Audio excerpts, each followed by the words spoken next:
নমস্কার সবাইকে।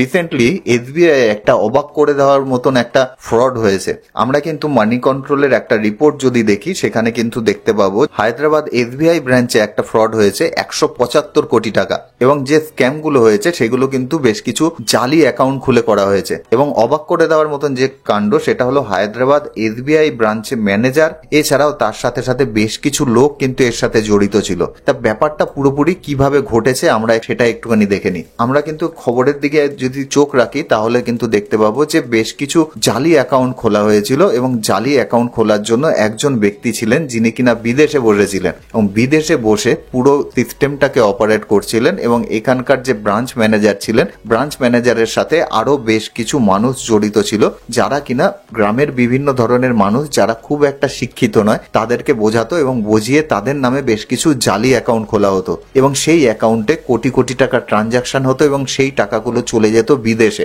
এবং তাদের এগেনস্টে প্রায় 600টি কমপ্লেন এসেছিল এই ব্যাপারে। এবং যখন ইনভেস্টিগেশন করা হয় তখন দেখা যায় যে মেন যে অ্যাকিউজ তিনি দুবাইতে বসে আছেন এবং আরো 5 জন ব্যক্তি তার হয়ে কাজ করছেন। এবং যে গরিব ব্যক্তিগুলো রয়েছে তাদের নামে অ্যাকাউন্ট খোলা হতো এবং তাদের কাছ থেকে বেশ কিছু ব্ল্যাঙ্ক চেকে সিগনেচারও করে রাখা হতো, যার ফলে তাদের অ্যাকাউন্টে কোথা থেকে টাকা আসছে এবং কোথায় টাকা যাচ্ছে সেই ব্যাপারে কিন্তু তারা কোনো কিছুই জানতে পারতো না। এবার অথরিটি এই পুরো জিনিসটা চেক করার পর আমাদের কাছে রিকোয়েস্ট যে জিনিসটা করেছে সেটা হলো আপনারা যখনই যেই বলুক না কেন, যদি আপনি সেই অ্যাকাউন্ট নিজে অপারেট না করেন, অন্য কোনো ব্যক্তির টাকা দেওয়া নেওয়ার জন্য আপনার অ্যাকাউন্ট আপনি ব্যবহার করবেন না। কেননা হতে পারে এতে আপনি সামান্য কিছু কমিশন পাচ্ছেন, অনেক ব্যক্তি দেখা যায়, কিন্তু এই ধরনের কাজ যদি করেন, 1 নম্বর হলো দেশের অর্থনীতির জন্য ওটা ভালো না, 2 নম্বর কিন্তু এই ধরনের যদি বড় স্কেলে কোনো স্ক্যাম হয়ে থাকে সেক্ষেত্রে আপনিও কিন্তু ফাঁসবেন। তখন কিন্তু আপনি যদিও বলেন যে আপনি এই ব্যাপারে কোনো কিছু জানেন না, ইনভেস্টিগেশনে